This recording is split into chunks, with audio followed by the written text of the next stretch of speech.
नमस्कार, SBT news में आपका स्वागत है। पेश है राजस्थान जोधपुर बीकानेर जिले की बड़ी खबरें। राजस्थान के मुख्यमंत्री अशोक गहलोत ने कोरोना वायरस संक्रमण पर काबू पाने के लिए देश भर में पूर्ण लॉकडाउन लगाने के कांग्रेस के वरिष्ठ नेता राहुल गांधी के सुझाव का समर्थन करते हुए बृहस्पतिवार को कहा कि पूर्ण नियोजित लॉकडाउन से संक्रमण की कड़ी को तोड़ने में मदद मिल सकती है। गहलोत ने ट्वीट किया कि मैं राहुल गांधी के इस आह्वान का पूरी तरह से समर्थन करता हूं कि देशव्यापी लॉकडाउन ही अब एकमात्र उपाय बचा है। राजस्थान सरकार ने वित्त वर्ष 2021-22 के दौरान राज्य की 300 ग्राम पंचायतों में नए पशु चिकित्सा उप केंद्र खोलने तथा इन केंद्रों के लिए पशुधन सहायक एवं जलधारी के 300 पदों के लिए सृजन की मंजूरी दी है। मुख्यमंत्री अशोक गहलोत ने इस आशय के प्रस्ताव को मंजूरी दी है। इसके तहत प्रत्येक नए उप केंद्र के लिए पशुधन सहायक तथा जलधारी का एक पद बनेगा। राजस्थान में कोरोना की चेन को तोड़ने के लिए बीजेपी ने राज्य में संपूर्ण लॉकडाउन की मांग की है। भाजपा के मुख्य प्रवक्ता रामलाल शर्मा ने सड़कों पर घूमते हुए व्यक्तियों को क्वारंटाइन करने पर सवाल उठाया है। कहा है कि इस एडवाइजरी से कोरोना संक्रमण बढ़ने का खतरा ज्यादा है। भाजपा के प्रदेश मुख्य प्रवक्ता एवं विधायक रामलाल शर्मा ने सरकार द्वारा जारी एडवाइजरी पर सवाल उठाया है।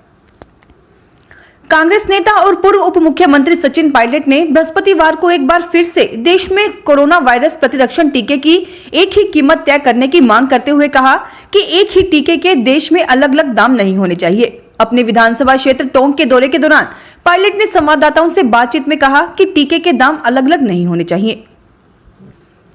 सार्वजनिक कंपनी ऑयल इंडिया कच्चे तेल और गैस भंडारों की खोज के लिए आगामी 3 साल में राजस्थान में 30 नए कुओं की खुदाई करेगी।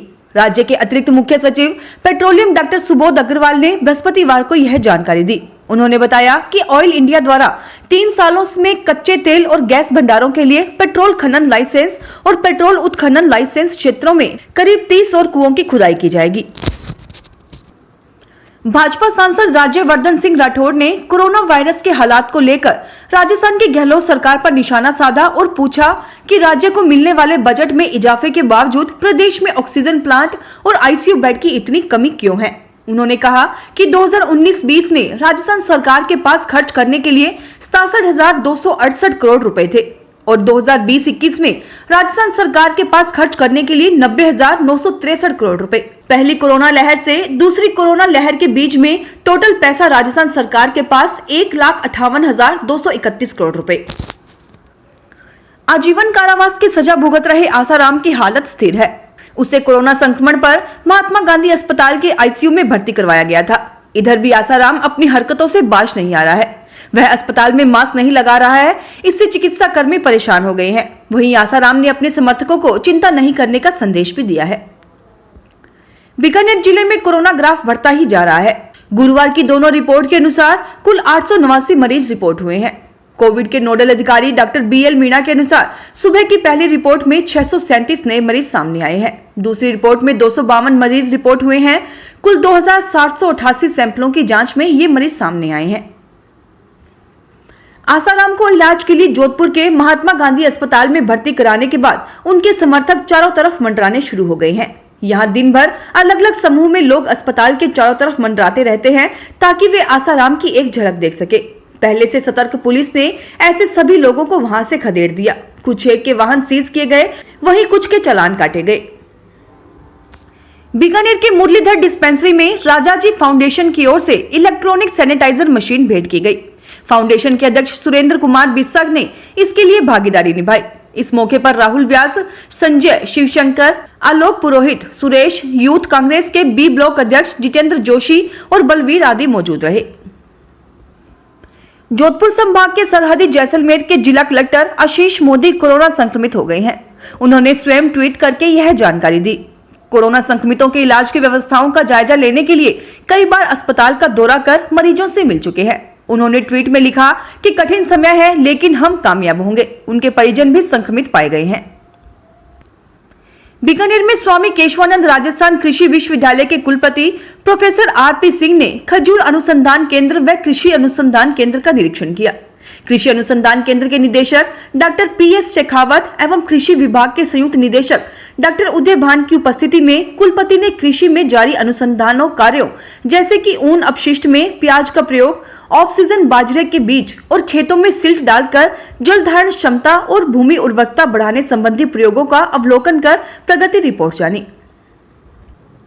जोधपुर की बदवासिया सब्जी व फ्रूट मंडी में महामारी रेड अलर्ट जन अनुशासन पखवाड़ा की गाइडलाइन के लगातार उल्लंघन करने की शिकायतों पर पुलिस ने यहां बड़ी कार्रवाई की।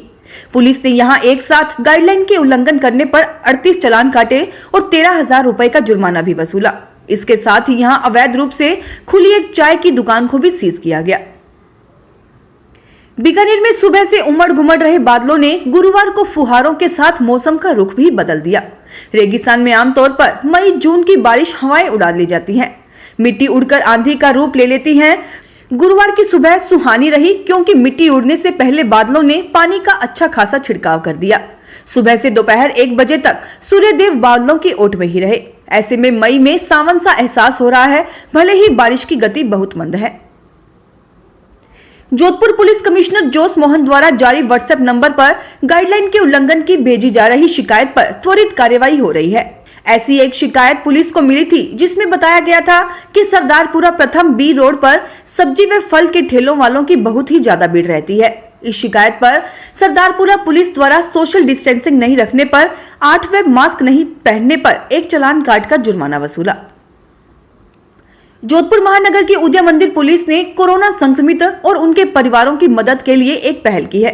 उदय मंदिर थानाधिकारी राजेश यादव ने बताया कि कोरोना संक्रमित मरीजों की पड़ोसी द्वारा मदद नहीं किए जाने पर पुलिस प्रशासन द्वारा उनको जरूरत की चीजें मुहैया कराई जाएगी।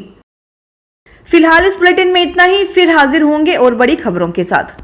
एसबीटी न्यूज के वीडियो देखने के लिए हमारे चैनल को सब्सक्राइब करें और नोटिफिकेशन पाने के लिए बेल आइकन को प्रेस करें।